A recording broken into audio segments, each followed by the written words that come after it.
Hello, how are you doing, guys? With you today, Dr. Hamid, an ECV certified physician, and we've got a high-yield case, a difficult case for the immunology for the USMLE Step 1 exam.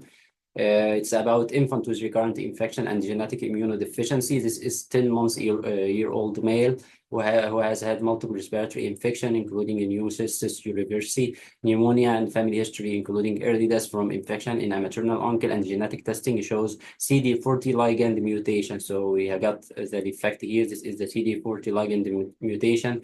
And the question asked, which immune cell interaction is most likely defective in this patient with the CD40 ligand mutation? Pause the video and think about the correct choice.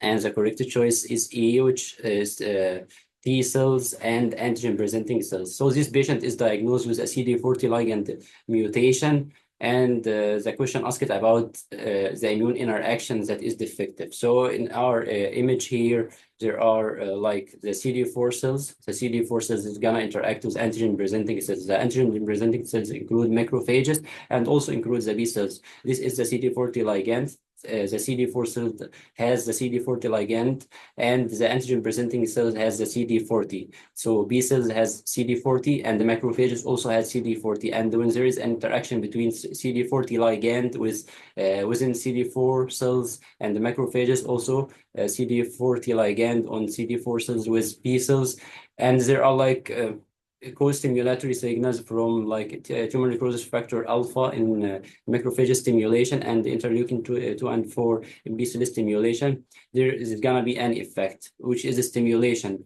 of these antigen presenting cells. So in terms of macrophages, the activation is gonna like increase phagocytosis and also increase cytokine release, and hence increase inflammatory condition and inflammation, and it's gonna increase the MHC to measure histocompatibility type 2 expression. And this is different when the B cells is stimulated by CD4 cells.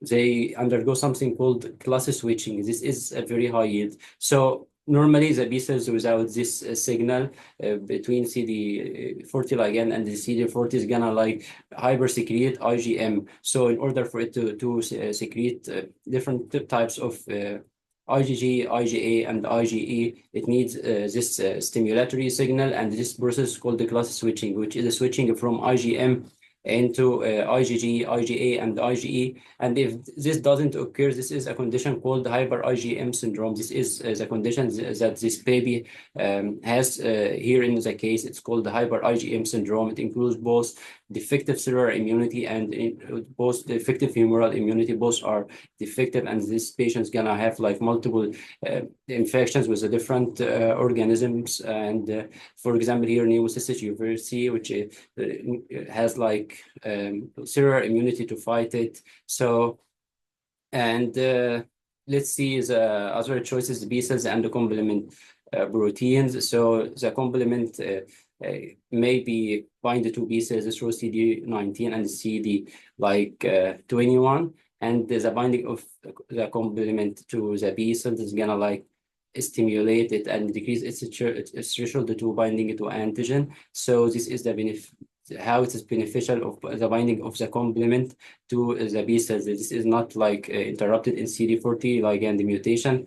Next, the choice B cells and foreign antigens. So the B cells can bind to foreign antigens. The B cells may have like a receptor specific to each antigen. So it holds like a specific receptor to its antigen is gonna bind to its antigen, and this is not like defective here. Also, the CD40 ligand and the CD40 and CD40 ligand interaction is gonna act like co-stimulatory signal here, but the interaction between the receptor, the antigen-specific receptor on the B cells, and the like the antigen is not gonna be affected in the CD40 ligand mutation. Number C, neutrophil and endothelium. This is also a wrong answer. So like neutrophils run through your blood vessels, and when there is like inflammation, it's gonna like transmigrate through the intercellular, like intercellular split between the endothelium. So it has to bind through CD18. Remember, CD18 on neutrophils is gonna like bind to intercellular adhesion. So molecules in intercellular adhesion molecules. So between the endothelium and the transmigrates to the inflammation side. So this is not defective in this condition here.